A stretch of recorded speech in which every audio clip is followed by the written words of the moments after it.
Yo, what's up, guys? Welcome to a new episode of the Lux Saigon Podcast. In this episode, we have my bro, Tree. Tree and I have met at several events in Saigon, including Socratic Dialogues, Ecstatic Dance, and the Men's Growth Gathering. So it looks like we are like in a similar algorithm. Tree is a scientist who has specifically been interested in learning things related to psychology. He also has a passion for philosophy. This episode is the first of many conversations that I'm sure we will have. So for any other nerds out there that are into science, spirituality, and philosophy and psychology, well, this is for you. This is for us. Enjoy.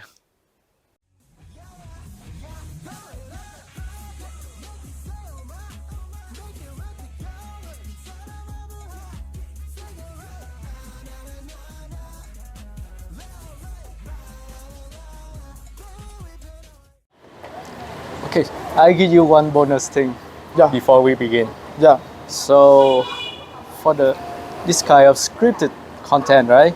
Yeah. I ask you a question about a scenario. Ah. Let's say that because people tend to like to know how to be more confident, and they wonder if should they prepare well in advance, or should they just go with the flow? You know, those kinds of common concern. So I tell you one scenario. Let's say two students coming to exam room. One didn't study very much, and the other guy studied a lot, and he got A's this one. And so for, of course, the professor in the room. So do you think which guy is the most confident? That's a good. I'm not. Of course, really it's a trick sure. question. Of course, the Yeah. professor is the most confident guy in that room. Why? He's the one who created the exam. That makes sense. The other guy just think about being a player, and this guy, he's the developer. So that's true confidence. The level of confidence that you don't even think about how you should perform, because it's natural. It's just his career, right? The professor making the exam, he can answer everything there, even go beyond that. Yeah. So that's the kind of over preparedness, I should say, that people should aim for. Very authentic. It's not like you prepare for something, right? It's something that you make effort to do. It's just who you are. I think that's what people think about when they mention authenticity. That kind of confidence. So that's a bonus I give you. Cool. Nice. Okay, let's go But with this. before I get into this, I want to ask you something. All right. Something just spontaneous. Yeah. Just like, what made you get into science? Because you were a scientist first, right?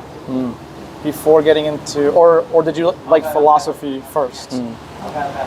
Okay, I will give you, because the answer may be multifaceted. I give you the first answer is personal.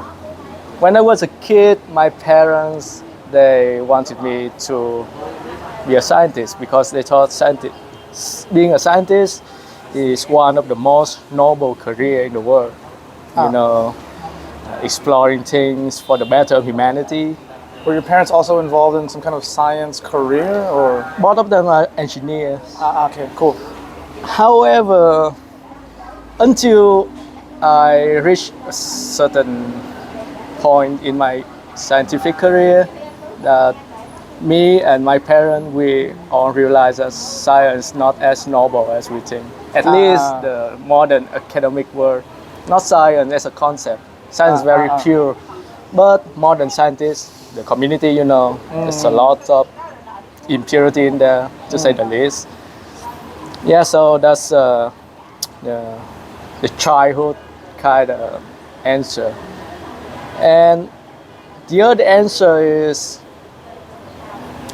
I believe that science is something much more than the concept that we often refer to as the word science. We think about science actually is the scientific method. not science as a broad concept. I believe that science includes every kind of exploration, development.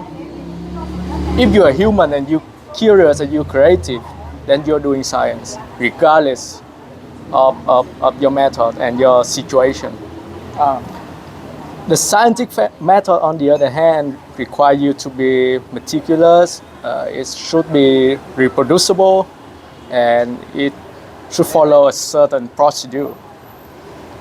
However, if you're interested in exploring new things, to expand the rationality, even create just new method to think about old things, right? Everything can be called science. You know that spirituality used to be a part of science It should in be, the old right? days. It should Yes, be. they used to be. Ah. Also alchemy. Alchemy in the past is both external, you know, the chemistry stuff, and internal, which is spiritual transmutation. So people naturally from an early age, people refer to science as something very integral. It's not either materialistic or spiritual, but it's inherently integral. And now we try to go back to that. Just some people try to, of course, not everyone. Just a quick story. When I was in my master degree doing my thesis, and I talked to my supervisor at the time. He was a Chinese professor, and I talked to him about how human wisdom can help bridge the gap between modern science and just the normal wisdom of people like tribal people, and you know, to reunite scientists and just what we call the common people. And he didn't really agree with that idea. He said, no, that's what you want. That's not what scientists want. That's not what normal people want. Scientists don't want to like go together with religions. And he also said maybe religious people don't like to go with scientists either. So what do scientists want?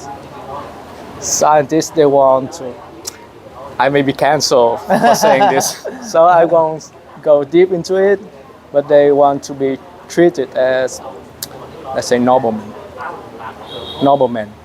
It's the usual human hunger for recognition, like the usual shit, bro. Okay, another story. This story is also controversial. Just consider it my personal opinion, okay? You don't have to agree with me. You know that in the old time, 200, 300 years ago, and even longer than that, scientists used to be noblemen. You have to have like a good living condition already. And then on top of that, you want to explore new things, you want to invent new machinery, then you go into science. You don't care about making a living anymore. However, in the modern time, a lot of people got more chance to advance their education, right? So the middle class take a lot of the majority in the scientific community, and unfortunately, these people, they have to think about how to make a living with their career as a scientist. And so as the human brain, we try to maximize the efficiency toward our goal. And unfortunately, the goal here is first priority, making a living.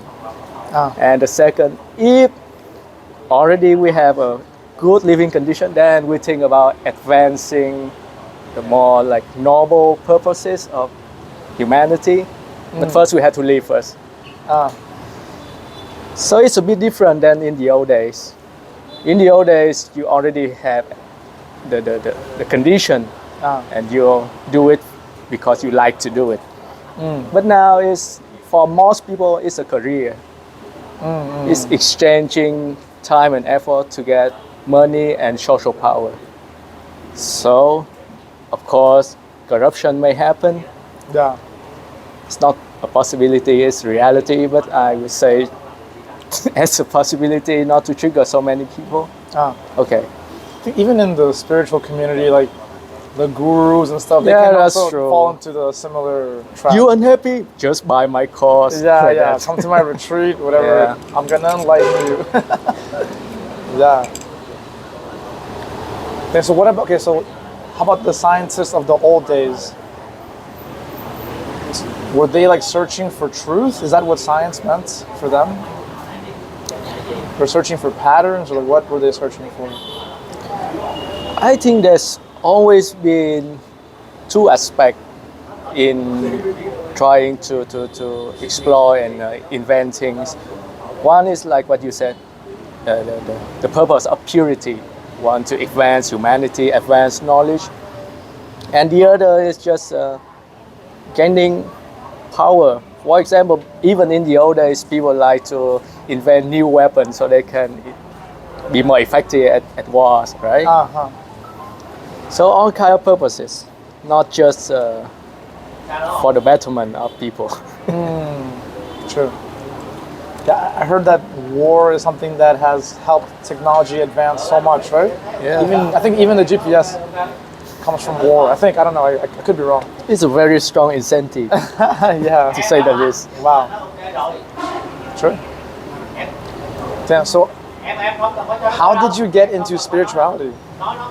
Or was that always part of your life? Okay, I try to be more vulnerable here. Okay. I already told you about my research project on suicidality, right? Yeah. I used to be quite depressed during middle school. Of course, you know how Asian education system, easier to get a bit stressed, overstressed even. And in high school, I learned how to have a mask over it, some better for performance.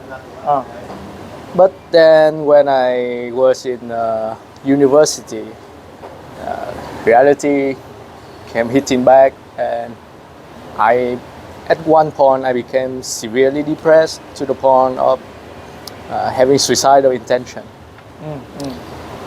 And that also was when I realized that the surface level of spirituality as it is could not save me from this negative vortex.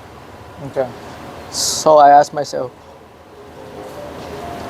if the thing that on this master trying to teach people about the meaning of life, happiness, about a world larger than life, something esoteric, something mysterious, all of this, and I still feel emptiness and meaninglessness. There's something wrong here, and if it's not them, it's me, right? But it's not either. It's incompatibility. The problem is not in the teaching, and the problem is not in the individual either. It's incompatibility. And that's when I realized that spirituality should be your very own pathway. Only you can walk your own path to enlightenment. If you try to find enlightenment in the path of another person, I think it's extremely difficult to do so, including the pathway of scientific discovery. If you think you can find the truth from a guru, probably very difficult. And the same applies for if you think science can help you to find the truth, your personal truth. Also, very difficult. And later in my career, my personal favorite topic is mental information processing. go into the metaphysical aspect of psychology. Normally, people talk about psychology, they want the practice, or they just want to hear interesting story for most of the part. But to go deep into the metaphysical aspect of how people think and what's even the object of this thinking process is much more interesting, to the point that even now I'm not actively working on scientific things stuff anymore. I still constantly think about how we process information and how information process itself in the universe. Because it's simply interesting to know about. It's not something that you do it for another purpose. You just It's like, just pure curiosity, right? so what do you think everyone should know about information processing? If I talk too much about it, it will sound like a lecture. Just tell me like one of your favorite things that you think would be beneficial for everyone to know about this topic. Okay, I will say it in one sentence. Okay. It may pique your interest. Okay. Information is interaction. It's not come from interaction. It's not create interaction. It is interaction.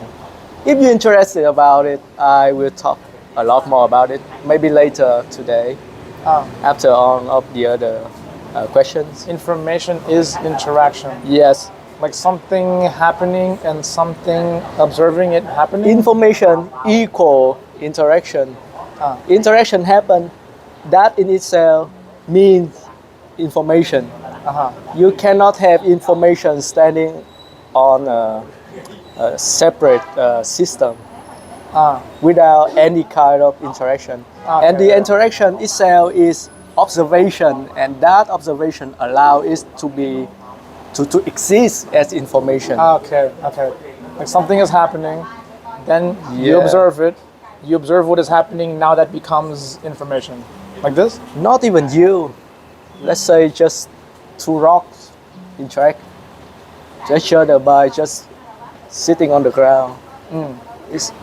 Is interaction as information.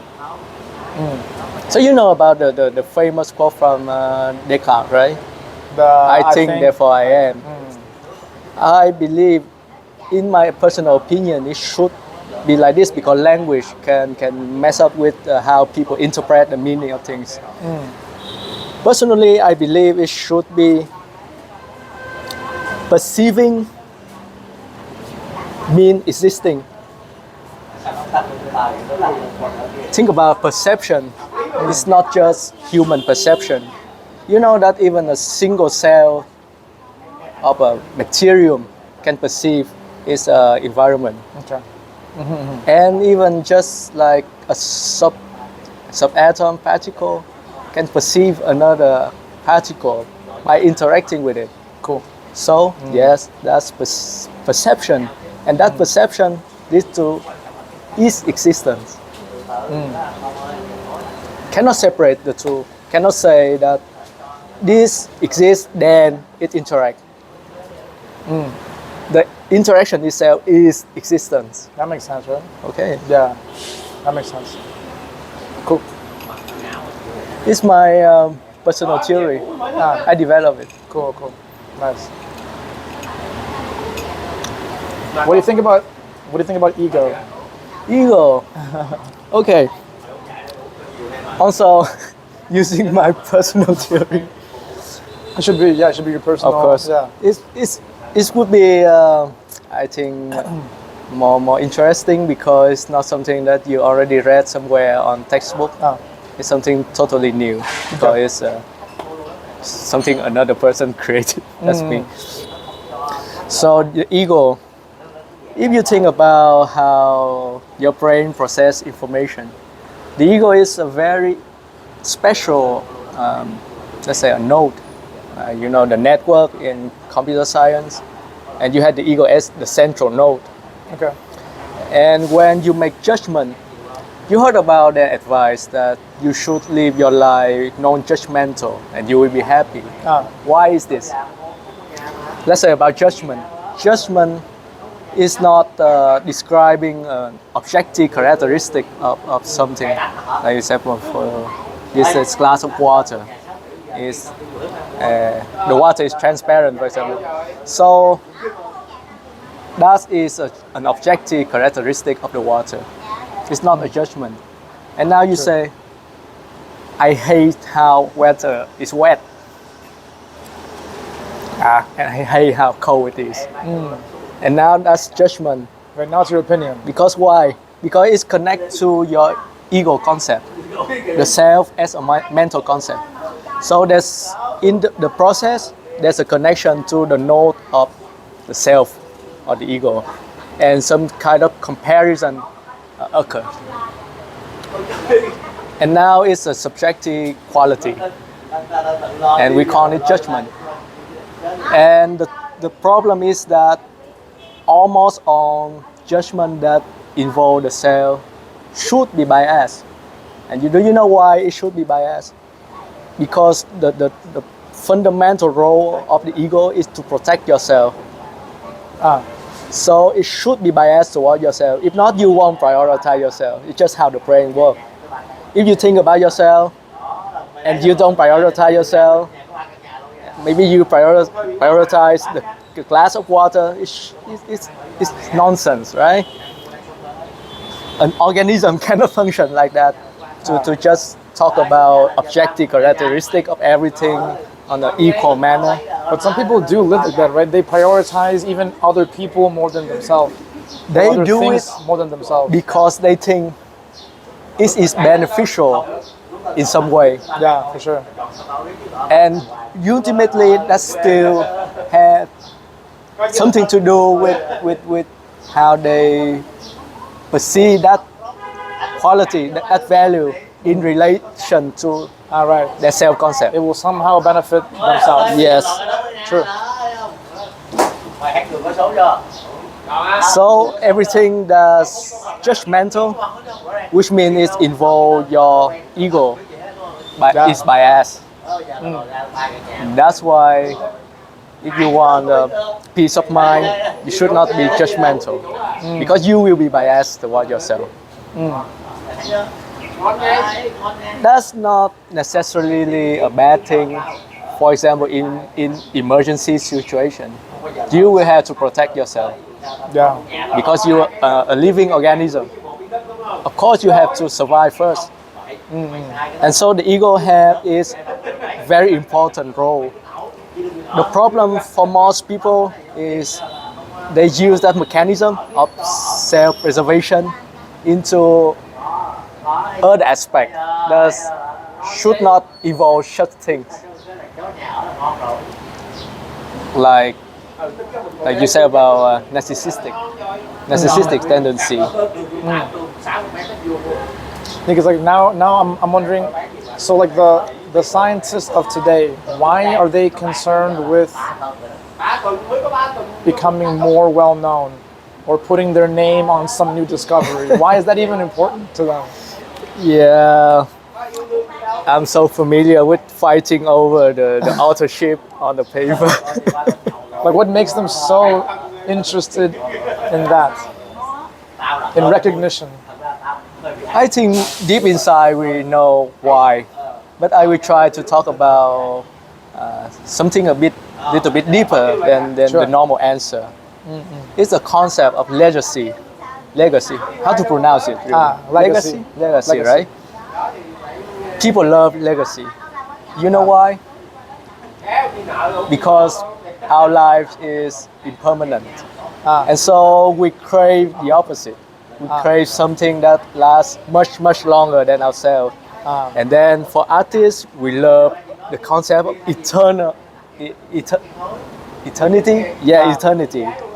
And something that's so out there, like pure love, like something very pure, even pure darkness, pure evil. Something that's not belong to this world of impermanence. The same for how normal people think about their achievement. They want something that survive long after they die. Yeah. For most people, they think about their properties, house, cars, money in the bank, something they can even give to their offspring, Yeah. and the offspring themselves, children. Children often consider some kind of mini-me, right? Personally, I don't think it's a good way to think about children. But people think like that. People try to make something extended part of themselves, and so achievement in scientific career is the same, treated the same way. I want my name on this paper because this idea is mine and nobody else is gonna take a part of it, right? Even though you know about idea, many people can have the same idea, Yeah. and one guy can represent it because he can say it in the clearest way, or he's had the authority to say it.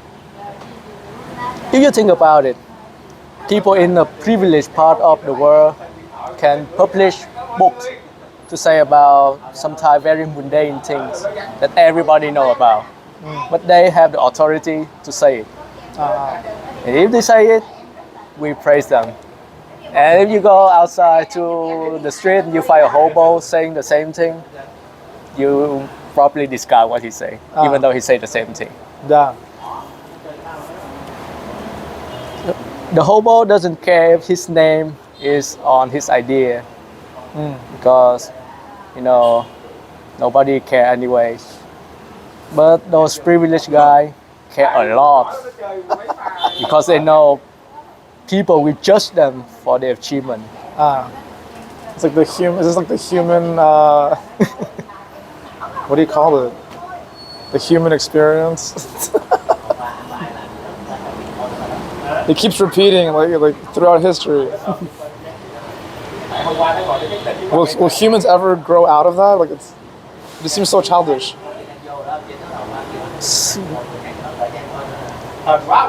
You know that people say that life has some very cruel way to teach people a lesson. Sure. Let's say somebody care about their car, for example, very much, and life teach them a lesson by making them lose a leg because the car run them over. Their own car run them over and they lose a leg. And now they realize their leg's much more important than the car. Now they realize. Like that, yes. Wait, can I ask you a vulnerable question? Yeah, go ahead. Like, at what point during your research did you realize that what you are learning helped to decrease the suicidal thoughts?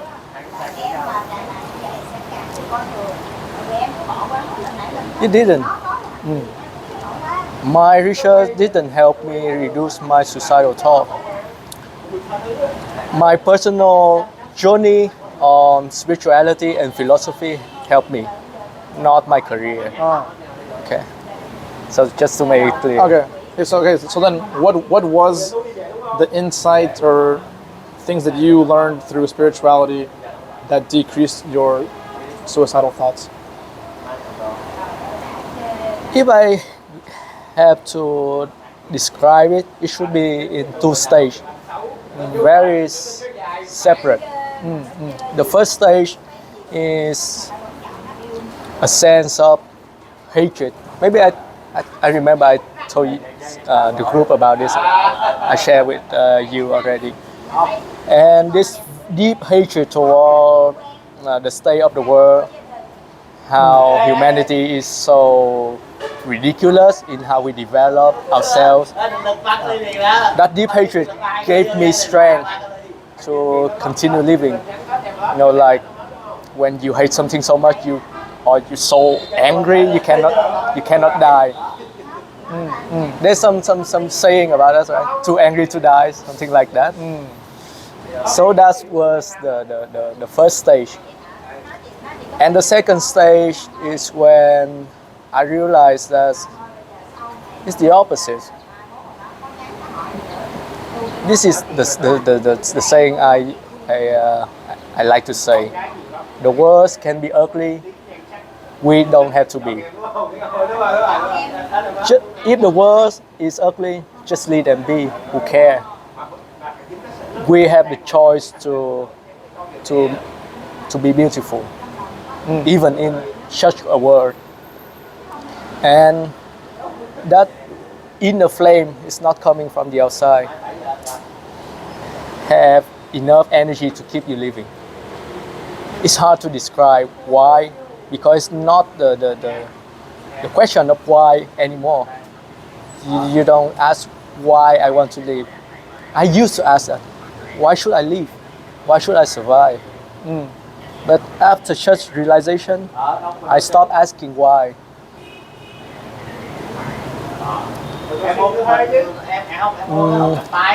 Just yesterday, I asked my mom that this can be interesting. I asked her, do you think that if a person love living, do they scare of dying? And my mom said, yeah, of course. If they like living, of course they don't like dying, right? They fear dying. I said, no, maybe not like that. If they truly love living, the thought of the fear of death doesn't even come into their mind. Right. Because that would ruin the experience of the thing they love. Yeah. And that's non-duality. Wow, cool. A month ago, I talked to my dad about duality and singularity, and we talked about something quite fascinating. I found out that people say singularity, and they still treat it as in a dual sense. You know, singularity means it's not duality. But that's not how logic works. If it's singular, then it can include duality in itself. Because it's singular, it's a bit difficult to express. But something is singular means that there's no opposite. So singularity is not the opposite of duality. It should include duality. That's why people call it non-duality and not singularity. Because singularity is something much more difficult to conceptualize.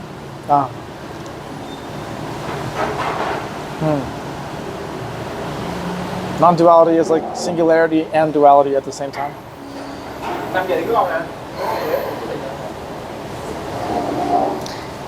It would be a dilemma. You know, like when you talk about nothingness. If you discuss nothingness, then you discuss the wrong thing. Because nothingness is not something, right, and at the same time, it's not nothing. Right, it's like empty space. It's something that cannot be conceptualized, you know. So once you discuss it, you already grown. Same for enlightenment, and same for the concept of God. And same for happiness. If you discuss it, you already limit it down. That's true. Yeah. Yeah. Same for God. What do you think about God now?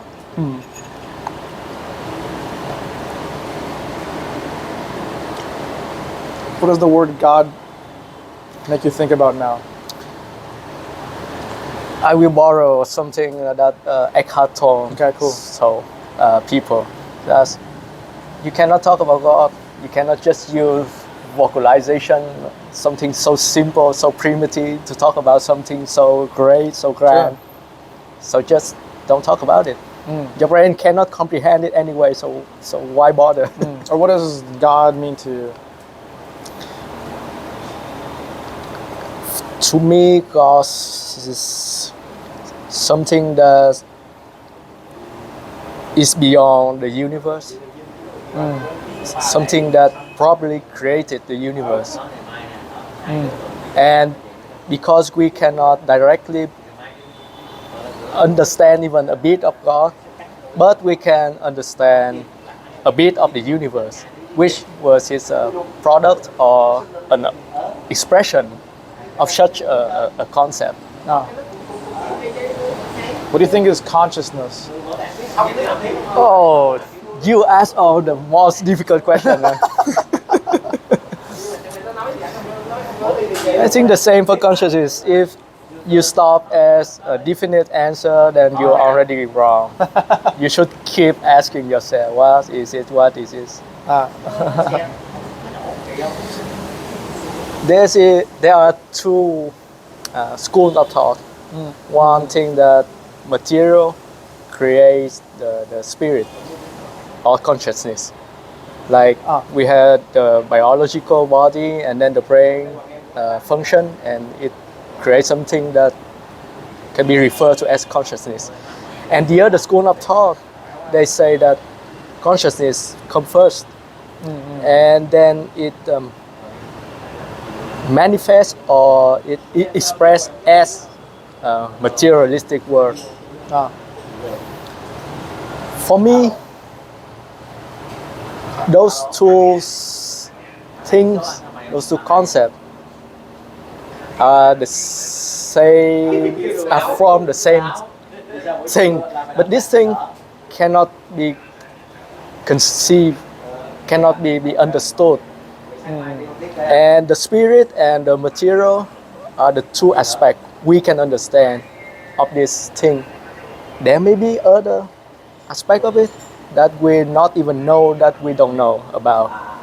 At least we know that there's something spiritual and there's something materialistic about at least ourselves, right? It should be from the same thing. It's not that this created that. It's the same as what I told you, that information is interaction.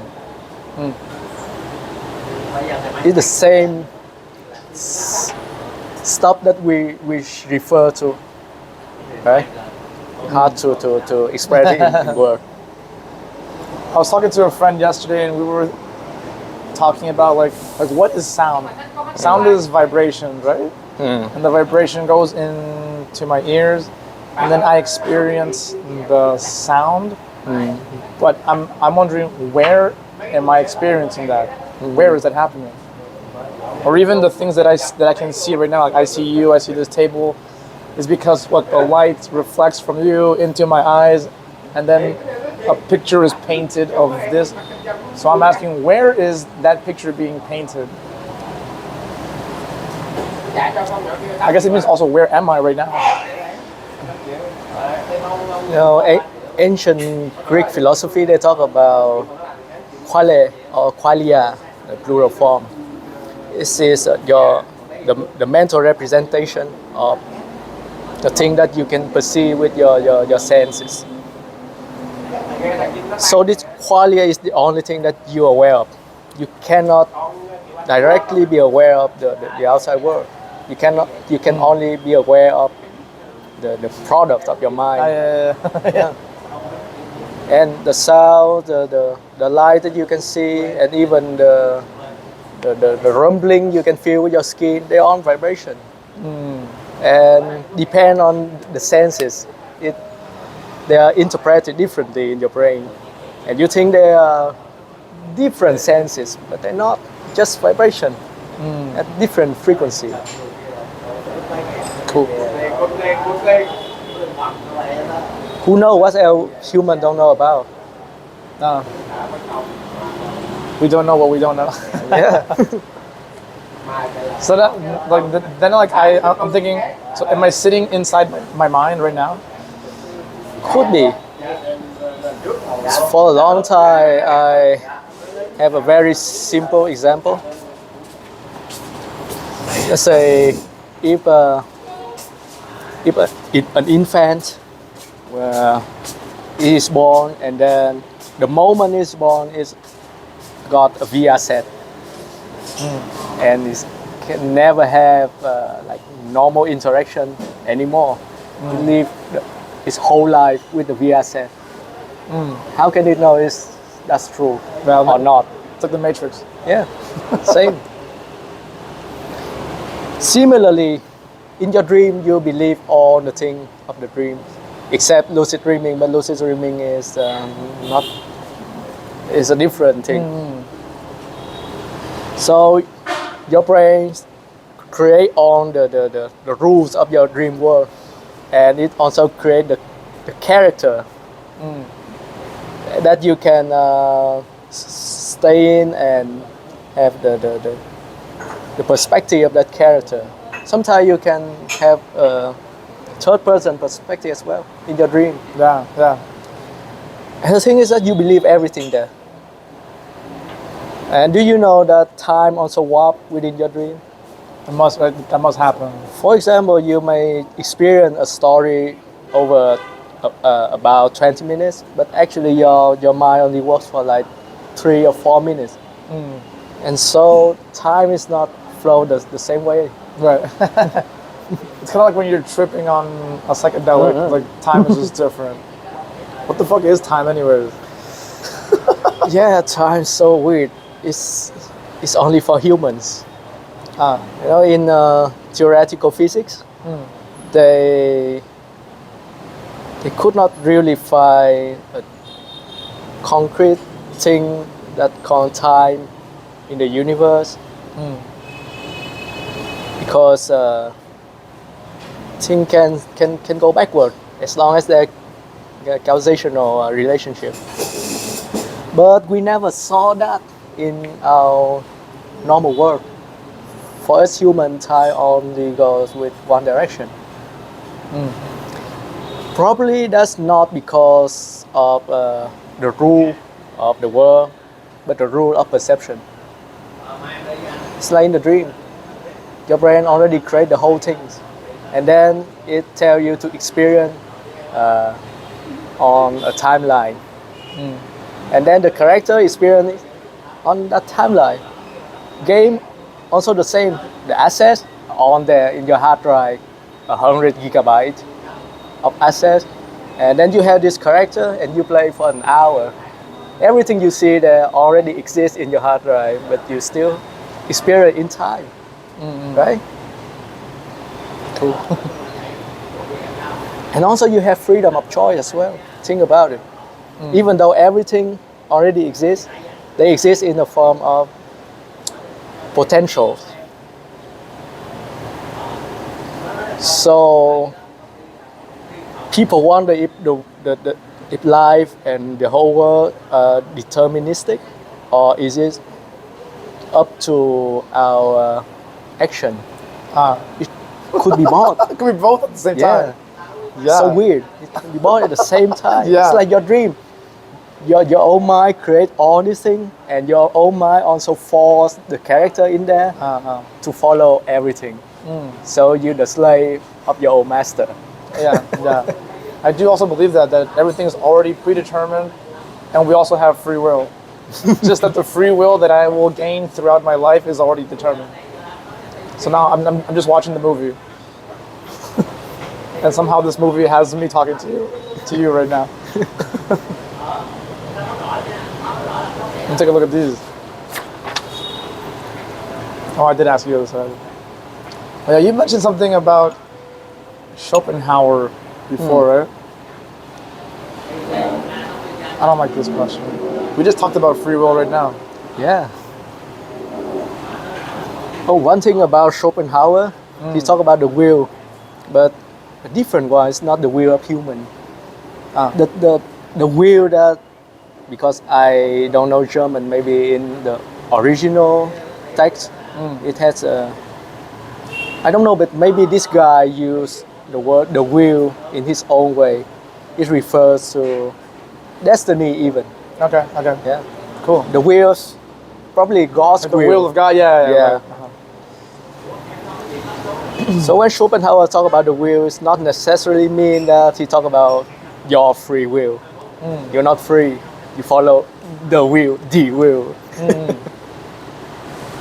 That resonates with me too. Yeah. Because then, like, I don't want to follow Nick's will anymore because he's always wrong. He's always wrong. So do you think that if you have a nightmare, does your character in that dream hates you as the brain that created that nightmarish world. Because you create that nightmare and you subject yourself as a character to live in that nightmare. Yeah. Does it hate you? Does the character hate me? If he knows that you're the god of that world, will he hate you? Probably. Yeah, if he knows. Yeah. I mean, I've had dreams before when I'm not sure if I'm dreaming or awake. I'm like skeptical, like, wait, what the fuck is this? Have lucid probably. Yeah. Start to wake up. It's like, what the hell? Like, okay. If you had unlimited resources and complete freedom to explore one question about the human mind, what would it be?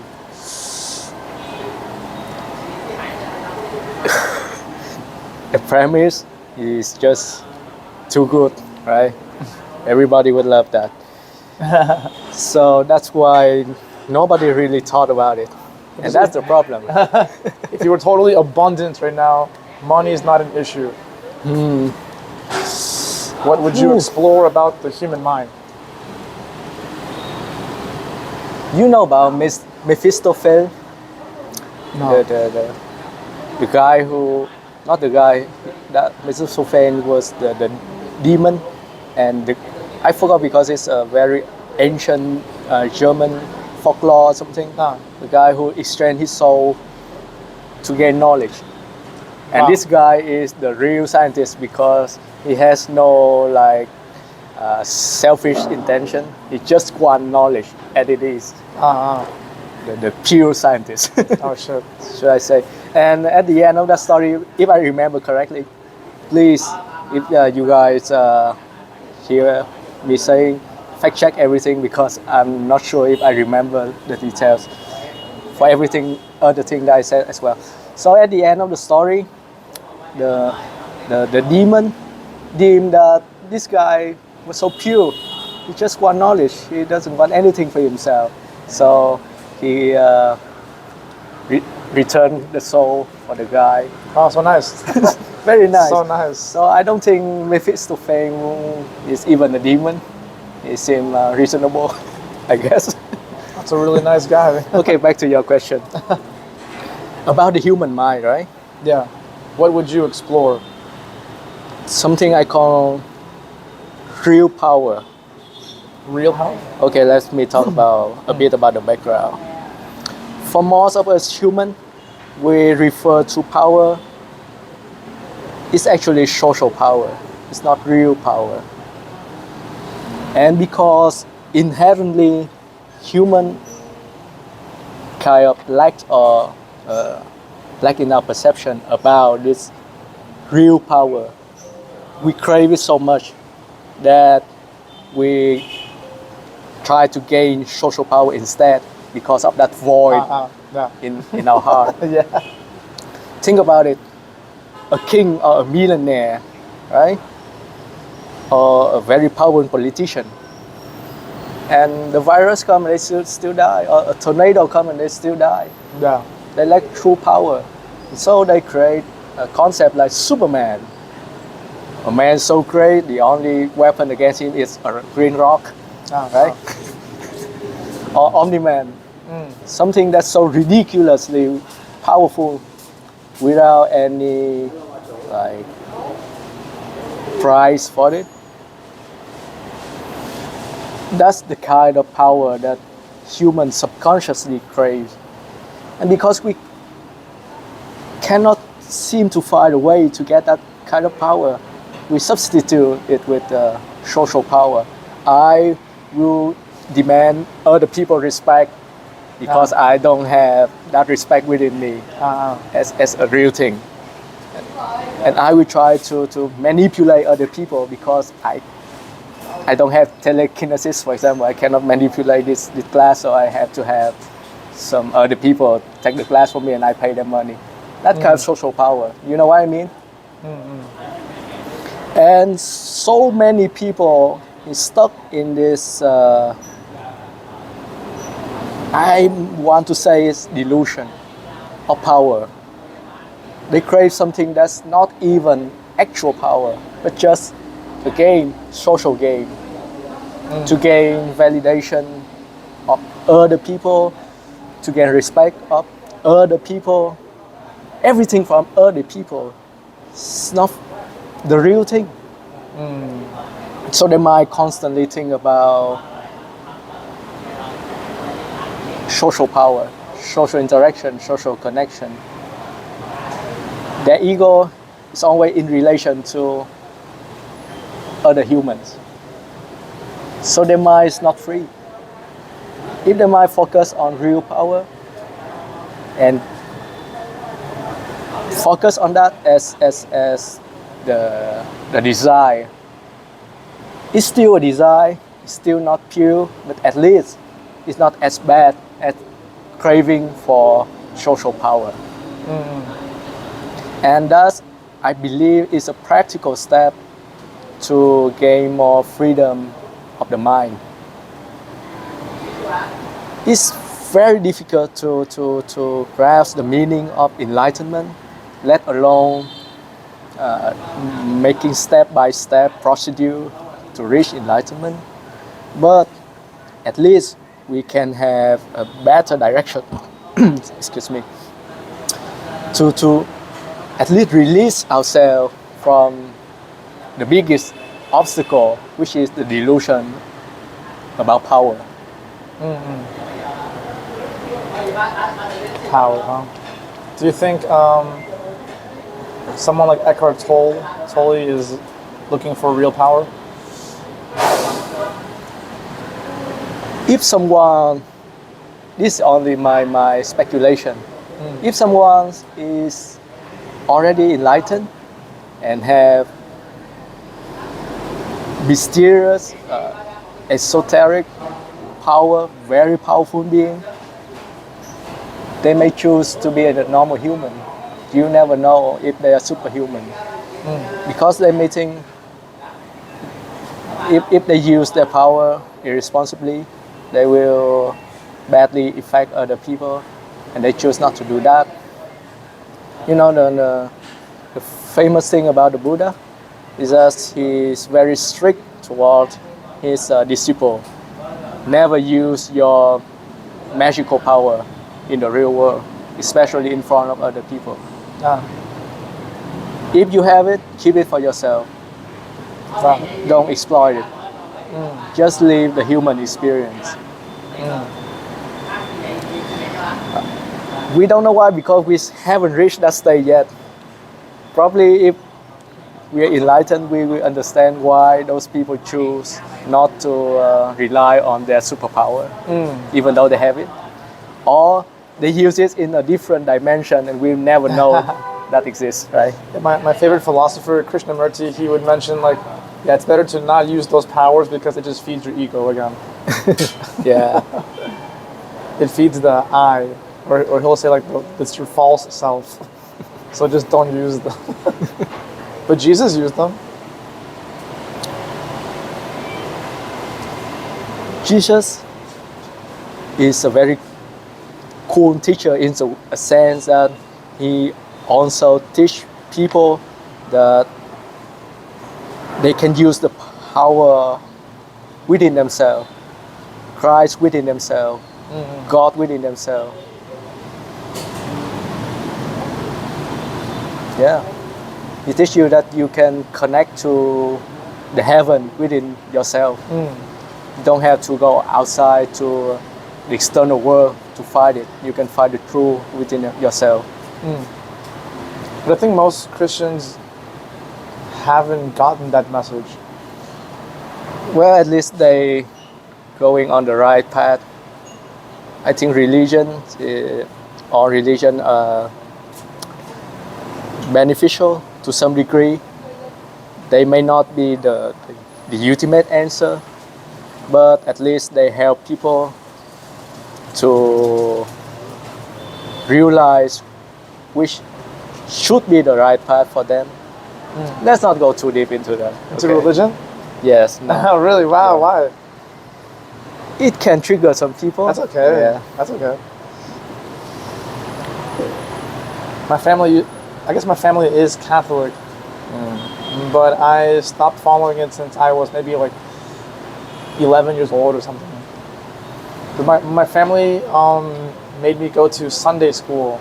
So even though I had already my Monday through Friday public school, on Sunday I had to go to a Catholic school with extra homework, and I was like, what the fuck? But so like the moment that I stopped believing in that religion was when the teacher told us, you can't follow other gods, only our God, because God is a jealous God. And then I thought, like, wait, I have a dog, and my dog is jealous when I touch other dogs. So are you saying that my dog and God have the same trigger? I would just say that those guys should not talk as if they know how God thinks, right? God has like infinite wisdom, and this guy have very limited wisdom. Very. And how can they represent what God thinks? But many of the leaders in the religion will talk like that. Yeah, it's quite selfish in my opinion to say their words as if it's some kind of divine power. Anyway, I believe that everything you seek in life can be beneficial, because the truth is like go to the jungle and your goal is to find the treasure without knowing where and without knowing what the treasure even look like. You have no idea about it, and you have to find it. And how can you find it? Right? I think Buddhism talk a little bit about this, how to find something that you have no idea what it is. So first you will have to find the things that you're very sure that that's not it, chief. Okay. And then remove, that's not it. Negation. Yeah, right? The method of negation. Yeah. Science also use that. So yes, it's a legitimate method of the human mind. Yeah. Not this, not that, not this, not that. So I think it's fine if you on your spiritual journey, and at first you come to the wrong group, or you believe in the wrong idea. That's all it's all beneficial for you in the end. Because if you can realize that it's wrong, that's a step up already. Yeah. If you realize. In your opinion, what is the greatest philosophical question that science has yet to answer? Oh, damn.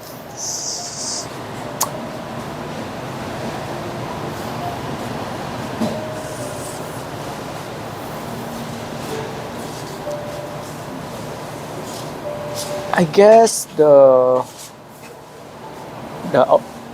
very old questions in ontology. What is reality? That's my favorite question ever. Yeah. Often we skip that question. We go into other question first.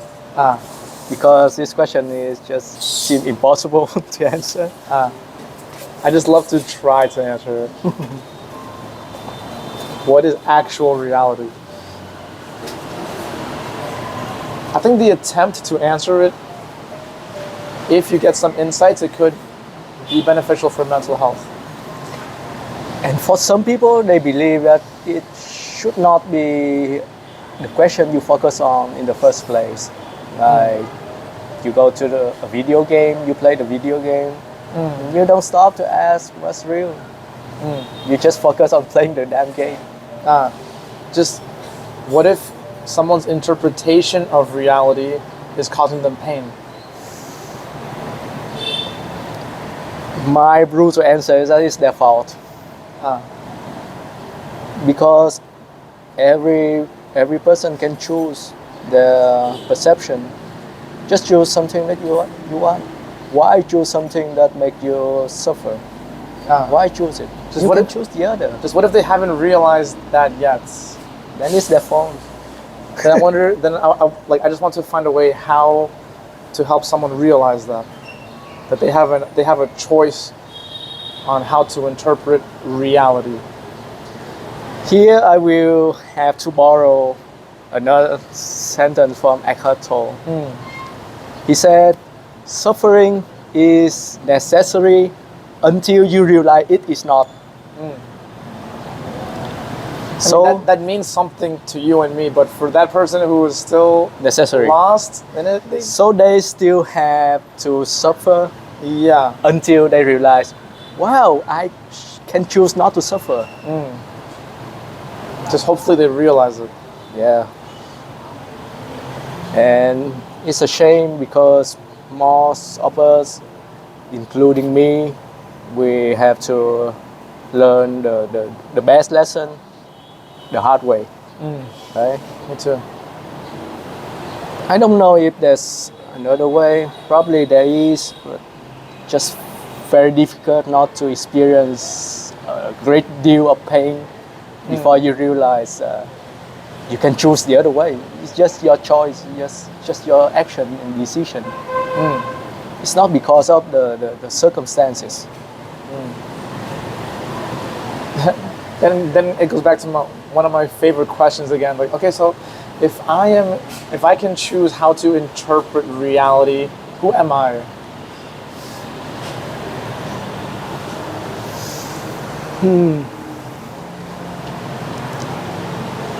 You're the alchemist.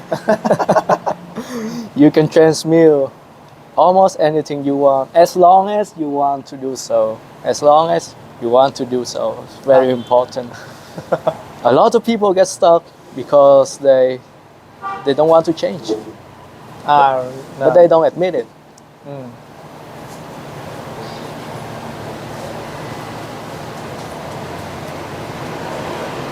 I just want to find out who or what I actually am. And I try my best to use the negation. Not this, not that, not this, and see how far can I take it. And you should have fun on the way. It should be fun. Yeah, it should be fun. I always say that there's two divine gifts that the human have naturally, which are curiosity and creativity. And both of these wonderful gifts were destroyed during our education. Unfortunately. Kids, naturally, they're very curious, they're creative, and they are taught not to express such qualities. It's true. What a shame. Why even call it education? Yeah. Right? I work there. That's my day job. Let me tell you something funny. When I was still in middle school, the teacher sat me next to the quote-unquote worst student in the class. And this guy, he was not dumb. He just hated studying. And when I went to play video game with him, he played very well. He remembered more detail than me. So his memories was very good. He's not a bad student, but the system made him choose to be a bad student. And it convinced him that he's not smart. Yeah, it's pretty dark. Yeah. So I try my best to convince my students that they're smart. I try to find something, somewhere. It works sometimes it doesn't work. Because they in your presence for like 45 minutes, and the whole day they with their own mind, and they with their parents, right? It's like when you meet a new friend, you can try to change them because you believe it's better for them, and they may attempt to do it for a while, and then they feel inconvenient. They feel a bit of a pushback, and they immediately go back to their own way. Why? because the old way was reinforced so very hard compared to the new way. Yeah, it's familiar. It's back to the information processing things. At every piece of information, they either reinforce something within you, some kind of belief already within you, or they negate it. Again, this is my own theory called information dimension. Basically, there are 3 dimensions of information: direction, intensity, and compatibility. For direction, it means if the new piece of information goes together or against the value of the information that it interacts with. Intensity means the absolute value of the energy of that information that it carries. And compatibility is how much, to what degree these 2 pieces can interact with each other. So for example, you talk about being brainwashed by the media, for example, right? First, they have to find a way to make it compatible to you. Yeah, and they're great at that.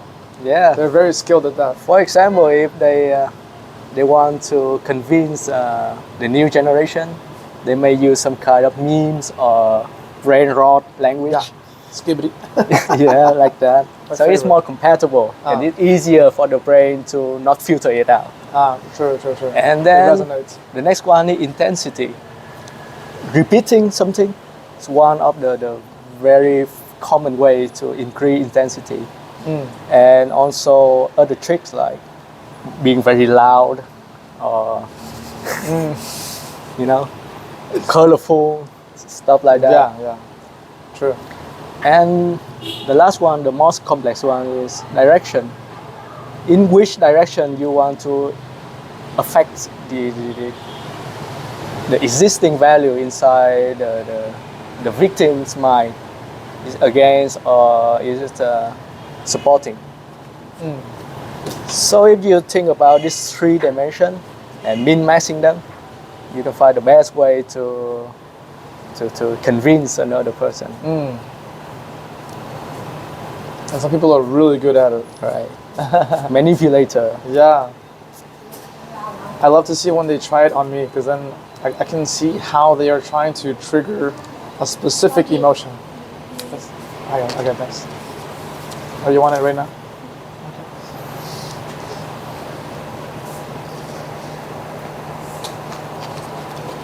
Well, let me get it this time. Okay. Yeah? Thank you. Yeah, man.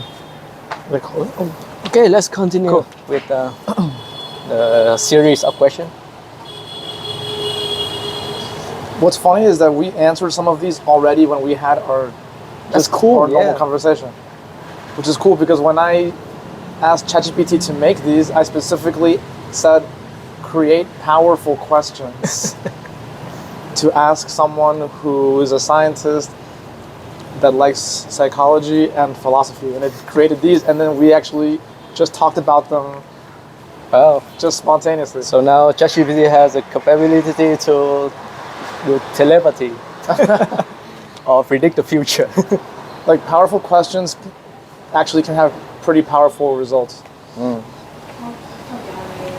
So if you know like how to ask for specific questions from ChatGPT, it could help with Right. something mental health related, or even like life coaching yourself with ChatGPT. It can help. Yeah, I think because you mentioned about overthinking, right? How the processing of information keep going and going and going. Yeah, Right. that plus all the coffee I was drinking is just like First, a process will need a trigger.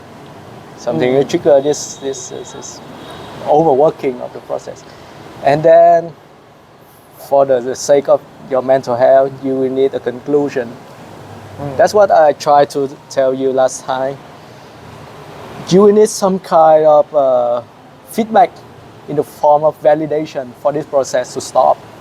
If not, the brain won't be satisfied and it will keep working.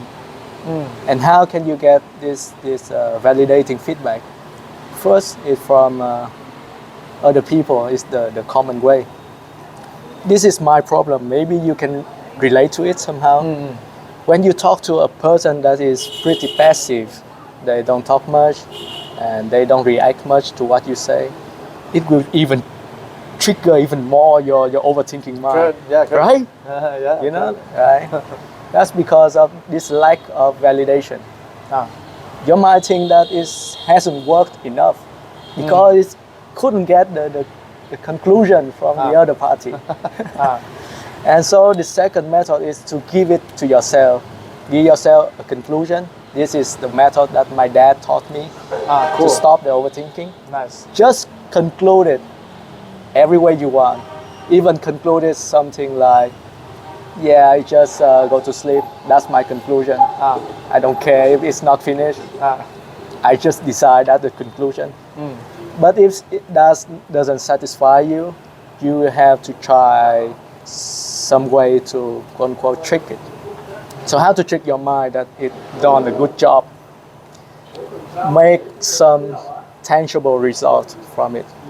And what I told you is that put it onto an official repository online, like few paper, for example, write about 500 words, put on there, and your mind will convince yourself that we did a paper today. How cool is that? We can go to sleep now. Validation. Yes. The thing is, my mind is getting too clever to fall for that. If I tell my mind like, hey, you did a good job, now you can stop, then my mind says like, there's no self. There's no self. I'm busy. Go away. So then I'll say, okay, just keep going until you're tired. I'm gonna go do something else, and you can keep thinking if you want. I kind of tell my mind like, go keep doing that, and when you're tired, I'll still be here. So just go. It's kind of like talking to a child. It's like go play, and then I'll be here when you're tired. Because now like my mind thinks it's so wise. It's like, no, there's no self. Awesome, bro. I think that's about it for today, man. Yeah, cool. I'm sure we'll meet again for sure. Yeah. To talk about. And this Sunday, do you want to try even like the narcissism questions? Should we try it? Cool, yeah. Why not? We have them here anyways. It's a really long episode for for the recording. Let me see how long we've done. Let me see. Cool. I'll just try like one or two. I'm actually curious that if people actually listen to our conversation like on the way through. Some people do. Yeah, not everyone, but some people. Like Simone. Hi, Simone. And Simone lives here in Saigon.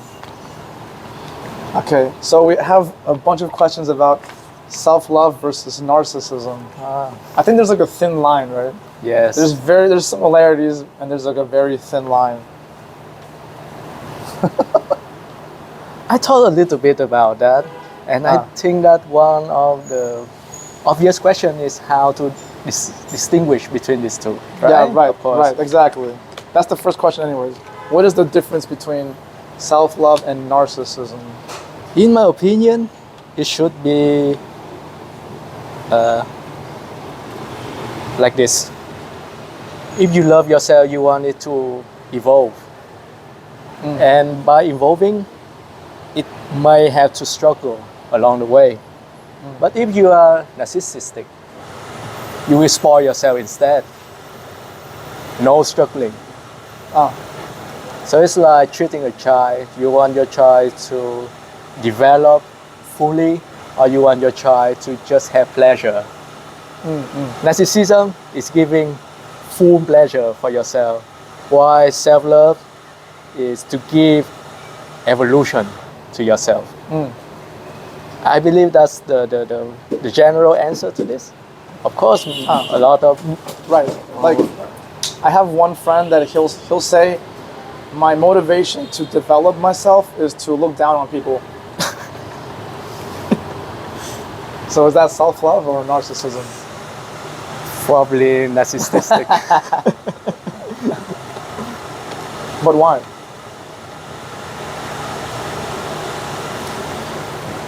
Remember that I told you that the process that involve the self-note, the self-concept in the process, usually is very biased. And if you compare yourself to other people this way, to use it as motivation, you increase the bias even more within yourself. Yeah. So this bias will distort your reasoning. When you think you will use the reasoning ability in your brain, and the more biased you are toward yourself, the more distorted the reasoning becomes. So it's not good for thinking. I guess when I think about self-love versus narcissism, I would feel that in self-love there is a lack of ego, and then in narcissism it would have ego.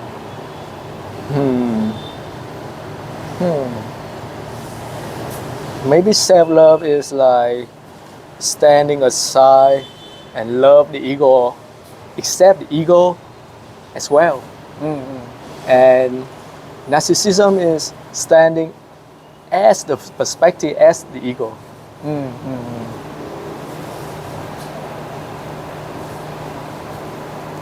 So in some case, self-love may even means to make the mind quiet down, to basically tell the ego to shut up.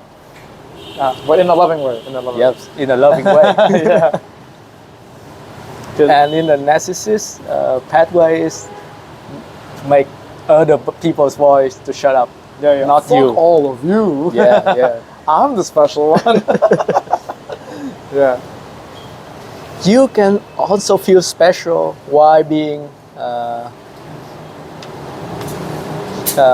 in humility. It's possible to do so. I believe you don't that. have to I be believe like, that too. yeah. Yeah. Like somehow it's possible to not feel below anyone and at the same time not above anyone. I think it's possible. I think everybody read about this thing in fairy tale.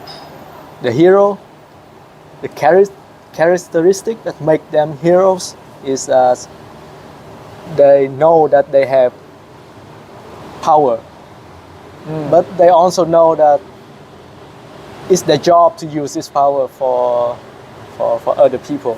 Spider-Man. Yeah. Awesome. Yeah. I think we'll finish there. Yeah. Thanks Okay. so much, bro. Fuck yes.